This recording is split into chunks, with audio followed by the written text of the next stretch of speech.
अनिल शहाणे नाशिकमधील नामवंत कथ्थक आर्टिस्ट आहेत.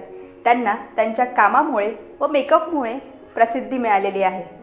यांनी आपल्या नृत्याचा प्रसार व प्रचार नाशिकपुरते मर्यादित न राहता संपूर्ण भारतभर केलेला आपल्याला दिसून येतो.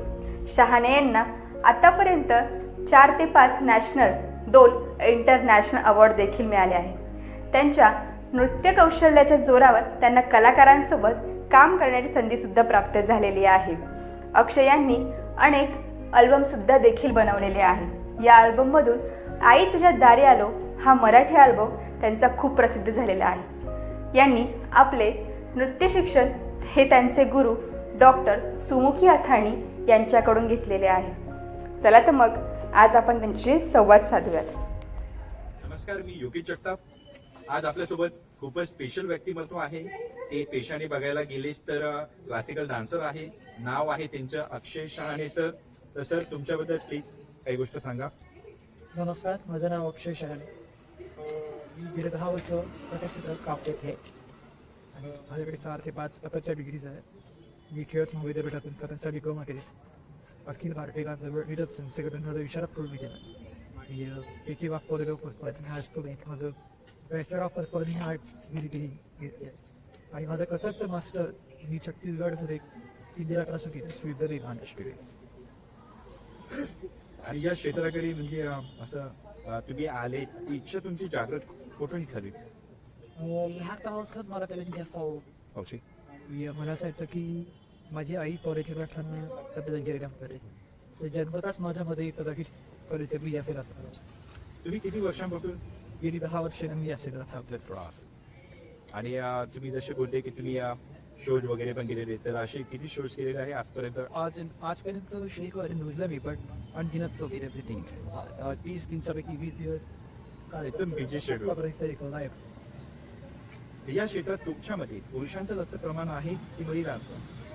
तसं पाहिलं गेलं आता तसं काही राहिलेलं नाही. ते जास्त क्रोटिकच्या व्यापार याच्या कला साधा आर्ट हॅज गुड येतं या त्यांना किती लिमिटेशनचा निबंध तर जायचंच आणि आपण ते स्टार की एनी टाईप पूर्वीच्या पेक्षा खूप.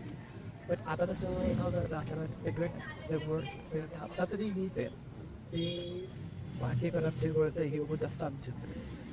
आणि तुम्ही परीक्षक म्हणून वेगवेगळ्या स्पर्धा परीक्षा दिलेल्या आहे, त्याच्याबद्दल काही सांगशाल? मी बऱ्याच वेळा जजमेंटल बऱ्याच ठिकाणी जज परीक्षक पडीला त्याच्यानंतर प्रत्यक्ष परीक्षा घेणं असेल. बऱ्याच वेळा मी डान्सच्या कॉम्पिटिशन्सला जाऊन परीक्षा पण लागली. पण बऱ्याच ठिकाणी खूप लोकांना क्लासिकल म्हणजे काय माहिती नाही.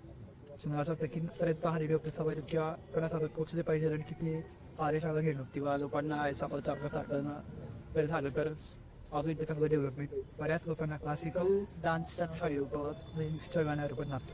बरोबर. सो हा बदलावायला वेळ लागेल. मी बऱ्याच ठिकाणी जाऊन कार्यशाळा घेतो आणि या सगळ्याचा आपला संपर्क द्यायची. तर मला असं वाटतं की व्हिडिओ माझा चित्र हा बाबत गेले. आणि लाईफमध्ये असा कधी मोमेंट आला जिथे तुम्ही मोटिवेट झालो, तुम्हाला असं वाटलं की ही गोष्ट तुम्ही केली पाहिजे, सोडायला हवी, असं काही मोमेंट आला? बऱ्याच लोकांनी डिमोटिवेट करायचा प्रयत्न केली. कारण की मेन क्लासिकल डान्स समजा फार अवघड एज आहे. जोपर्यंत कोणी करिक्युलम येत तोपर्यंत 100% करिक्युलम सगळे जप जातात करायचे. पण प्रयत्न आपण 100% दिले पाहिजेत आणि तुमचा कॉन्फिडन्स ही पॉवर तो हक्कायची थिंक करू ह्या पाहिजे. तर मला असं तिथं कोणी अवघड नाही. या जी नवीन पिढी या क्षेत्रामध्ये यायला इच्छुक असेल त्यांच्यासाठी काय मार्गदर्शन कराल तुम्ही? नवीन पिढीला मी एकच सांगू इच्छितो की आपली भावना आपल्याच नाही ठेवतो. आज इथं भारतामध्ये अनेक विषय योजना आपली सारा शिकतायत आणि तिकडे लोक शिकवतात. हे आपण नऊ नवीन कलाकारांचे वरील कलाकार खासाठी प्रोफेशनल सोबत शिकलं पाहिजे. वरिष्ठ मार्केटमध्ये की अर्धा हफ्त्यात टूरसाठी आणि कोणाकडे तौफिक घेत आणि खूप तरी काही करतायत. पण त्यांच्याकडे पॉसिबल नाही पाहिजे. सो प्रोफेशनलकडे जा, प्रोफेशनल्सकडनं प्रोफेशनली शिका, पूर्ण योग्यतेचं शिक्षण द्या आणि होते. तर अक्षय सरांचा जास्त वेळ न घेता त्यांची सोशल मीडियाची फेसबुक इंस्टाग्रामची जी लिंक असेल, आयडी असेल, आपण इथं टाकूया. आणि सर, तुमचा हा व्हॅल्युएबल टाईम आम्हाला दिल्याबद्दल खूप खूप आभारी तुमचं. Thank you so much.